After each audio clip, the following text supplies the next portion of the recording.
Wystawa Niewielkie resztki z Solnej jest poświęcona powojennej młodzieńczej twórczości Izaaka Celnikiera z lat 1946–1964, powstającej na styku socrealizmu i estetyki arsenału.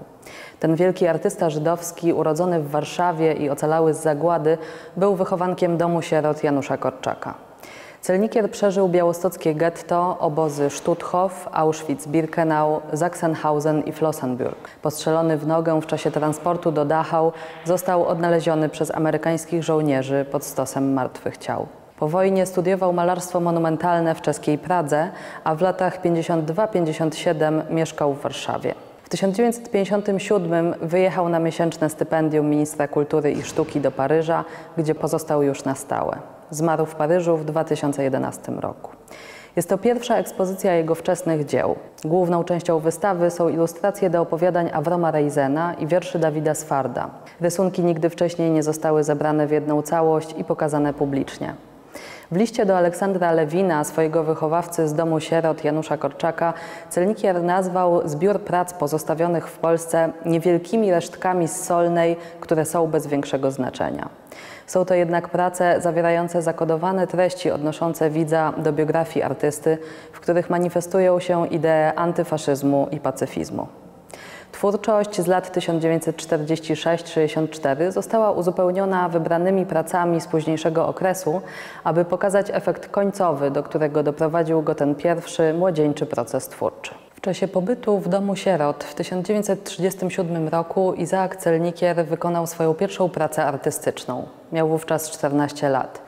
Były to dekoracje do sztuki Aleksandra Lewina pod tytułem Wojna, wystawionej jesienią 1938 roku w domu sierot. W latach poprzedzających wybuch II wojny światowej życie w sierocińcu toczyło się podwójnym nurtem. Z jednej strony kontynuowano tradycję gazetek sobotnich, na ścianach wisiały listy drobnych uchybień wychowanków, ale do umysłów mieszkańców domu zaczęły się już wkradać niepokoje związane z groźbą wojny. Pod wpływem tych nastrojów Aleksander Lewin napisał sztukę. Jej tekst nie zachował się w całości, ale po wojnie został odtworzony przez ocalałych wychowanków. Pamiętasz, w bajce było tak, że on, ten król, rozsiewał śmierć, zadawał ból, stosami trupów sławę rósł. I wszystko po to, by zdobyć skarb, królewnę, złoto. I trupów tyle, by sobie chwałę asempom żer, by świat go wielbił, bohater. A ty, słuchając bajki tej, czyś zbladł? Czy bardzo ci tej bajki brak? Przyjaźń z Aleksandrem Lewinem ukształtowała lewicowy światopogląd młodego artysty i trwała aż do śmierci Lewina w 2002 roku. Po latach nadal łączyła ich postać Janusza Korczaka. Część ze swoich grafik Celnikier dedykował Lewinowi z dopiskiem: czy jutro będzie wojna?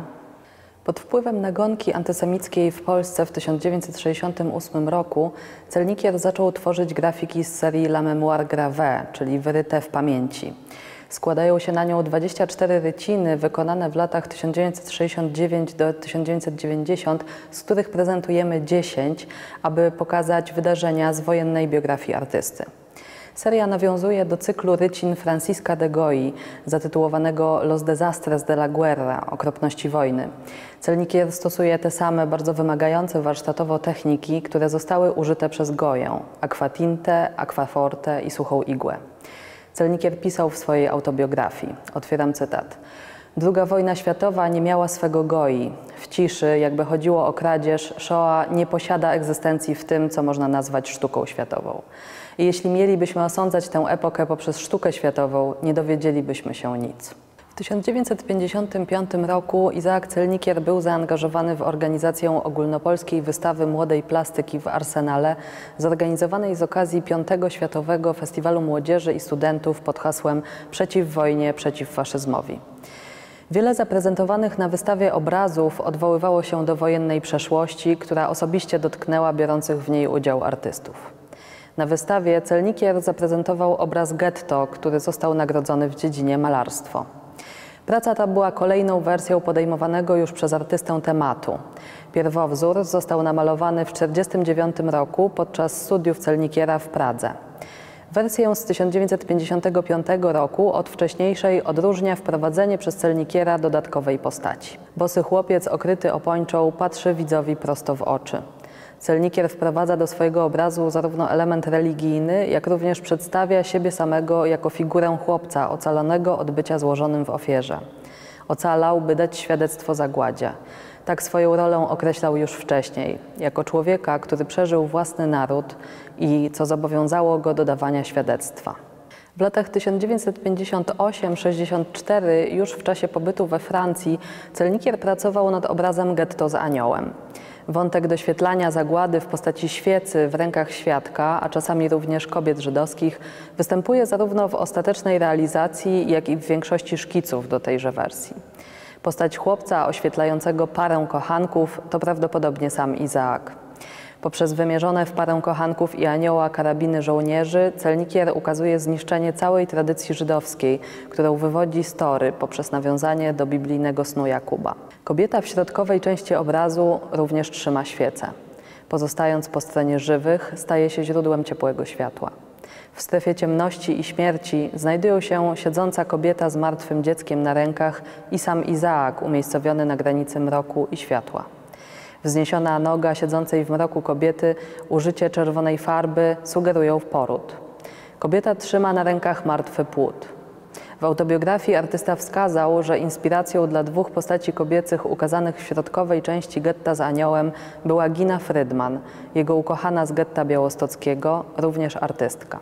Często malowany przez Celnikiera świecznik szabatowy ma olbrzymie znaczenie w biografii artysty. Jest to jedna z dwóch pamiątek z getta, które udało mu się ocalić wraz ze zniszczonym Tałesem. Nie wiadomo dokładnie w jaki sposób. Być może przekazał go znajomej osobie przebywającej po tak zwanej aryjskiej stronie miasta lub go schował, aby po wojnie odzyskać. Świecznik i Tałes przetrwały do naszych czasów i znajdują się w Paryżu w zbiorach prywatnych rodziny artysty. Powalony świecznik szabatowy to niezwyczajny element martwej natury, ale metafora zgładzonego narodu żydowskiego. Pejzaże Celnikiera charakteryzuje dynamika ich kompozycji. Kubizujący pejzaż z Kazimierza zdaje się być trójwymiarowy. Góry w ujęciu Celnikiera żyją, a ziemia pulsuje od przeszłych wydarzeń. Poszczególne elementy pejzażu wydają się ożywione, czasami przypominają ludzką postać czy profil. Artysta niekiedy dedykuje je bliskim osobom, które zginęły w zagładzie, tak jak prezentowany pejzaż z Białegostoku z 1948 roku, podpisany ręką Celnikiera, poświęcona GF, czyli Ginie Frydman. Celnikier czerpał z twórczości swoich mistrzów: Leonarda da Vinci, Rembrandta, Francisca de Goyi, Vincenta van Gogha i Picassa. Obejmujący się kochankowie, inspirowani dziełem Picassa pod tytułem Uścisk, stali się ważnym motywem obrazu Getto z aniołem i jego późniejszych wariantów. Zastosowanie stylistyki nawiązującej do późniejszej twórczości Picassa w ilustracjach książkowych Celnikiera odsyła zaś widza do idei antyfaszyzmu i pacyfizmu, tak ważnych dla Pabla Picassa. Na początku lat 50. jednym z aktualnych tematów podejmowanych przez wielu artystów, takich jak na przykład Wojciech Fangor, była rozgrywająca się w latach 1950–53 wojna w Korei. W ZSRR i w innych krajach bloku wschodniego wykładnia polityczna potępiała siły Korei Południowej sprzymierzone ze Stanami Zjednoczonymi. W państwach pozostających w sowieckiej strefie wpływów wojna ta była rozpatrywana w kategoriach imperialistycznych dążeń Zachodu. Nazizm i kolonializm ukazywane były jako niemalże tożsame. Nazizm nabierał charakteru kolonialnego, a kolonializm faszystowskiego. Celnikier po raz pierwszy od 1949 roku powrócił do tematyki wojny, chociaż już nie tej, którą sam przeżył. Warto zwrócić uwagę na kobietę i dzieci ujęte w prawym dolnym rogu obrazu Korea. Celnikier stosuje tę samą kompozycję, którą znamy już z obrazu Getto. Kobieta i dzieci, będąc świadkami zbrodni, nawiązują bezpośredni kontakt wzrokowy z widzem. Zdają się zadawać pytanie: co z tą wiedzą zrobimy? Czy zachowamy pamięć o licznych zbrodniach na ludności cywilnej? Zaangażowanie Celnikiera w temat wojny koreańskiej musi być zatem rozpatrywane jako element wielokierunkowego splotu pamięci, w której artysta organizuje i rekonstruuje swoją przeszłość w nowy sposób. Stąd Korea niejako przegląda się w obrazie Getto i należy ją interpretować w kontekście zagładowej przeszłości tego artysty. Podejmując decyzję o emigracji do Francji w związku ze wzrostem nastrojów antysemickich w 1957 roku w Polsce, Izaak Celnikier pozostawił w swojej pracowni przy Solnej prace tworzone w latach 40. i 50. XX wieku. Duża ich część była w posiadaniu jego ówczesnej partnerki, czeskiej artystki Ludmiły Stechnowej, nazywanej przez przyjaciół Lidą, która w chwili wyjazdu Celnikiera mieszkała w jego pracowni na Solnej. Pozostające w jej zbiorach prace Celnikiera artystka przekazała testamentem swojej przyjaciółce, która po śmierci Lidy, nie znając historii zbioru i nie wiedząc, że tworzy on jedną całość, podzieliła go na kilka części. Jedna z nich trafiła do Muzeum imienia Jacka Malczewskiego w Radomiu, druga do Żydowskiego Instytutu Historycznego, trzecia do Muzeum Lubuskiego imienia Jana Dekerta w Gorzowie Wielkopolskim, a czwarta jest zdeponowana w atelier Izaaka Celnikiera w Ivry-sur-Seine pod Paryżem, którym opiekuje się żona artysty Anne Schulmeister-Celnikier. Można więc powiedzieć, że prace te niejako żyją w diasporze. W okresie tuż powojennym Celnikier wracał do literatury jidysz. Jak pisał w swojej autobiografii, czytałem. Całe strony tego, na co wtedy trafiałem, pozostały wyryte w mojej pamięci getta. Szolem Aleichem, Perec. Duch tych tekstów działał na mnie jak lustro.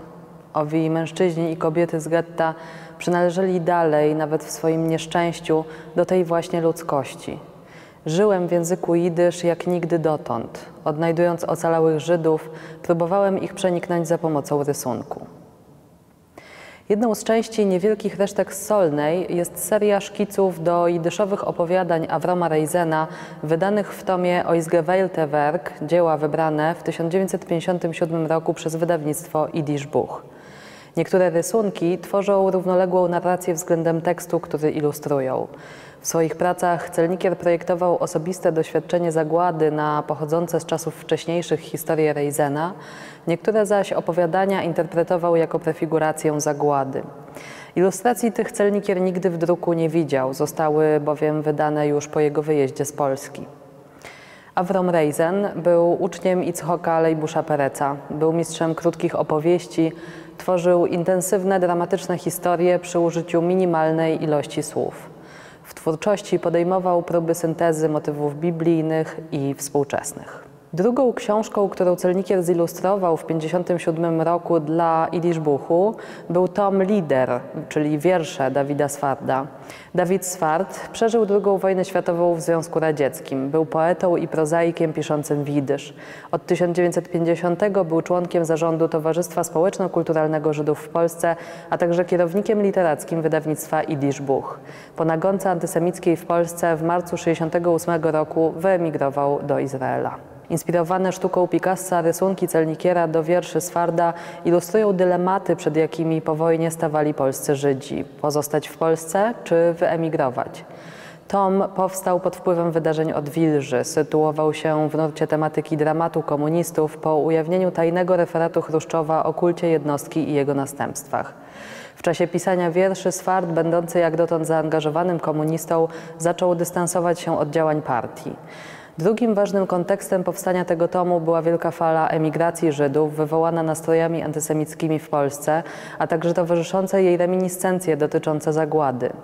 W wierszu Mir Wiln mer nischt, nie chcemy więcej, Sfard gorzko pisze: wylicza im się dla ludzkości mnogość zasług, minionych, nadchodzących w każdym roku, dziękują im, pochwalą, gromko im przyklasną, tymczasem każą, aby stali trochę z boku.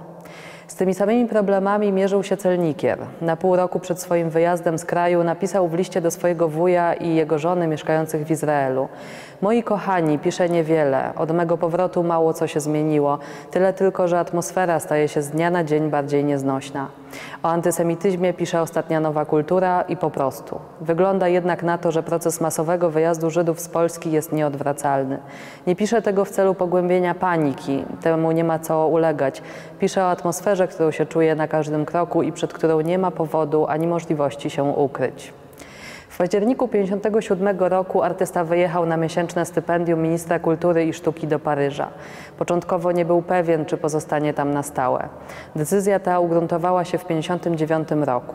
1 marca napisał w liście do Lidy Stechnowej: wydaje mi się jednak, że jako malarz może do czegoś tutaj dojdę. To w wypadku, gdy się uwolnię wewnętrznie od koszmaru rzeczy pozostawionych tam, o których wiem, że mogą mnie doprowadzić do katastrofy. W swojej niewydanej autobiografii pod tytułem Moja lektura Rembrandta Izaak Celnikier pisał o swoim procesie twórczym następująco. Oto sztuka i życie, sztuka i śmierć. Otwieram oczy, nikogo. Próbuję zasnąć ponownie, a ci, którzy mnie wypychają na zewnątrz, wracają. Rysy są konkretne lub prawie, pokrywają się. Mój język się waha, to język dłużnika ocalenia.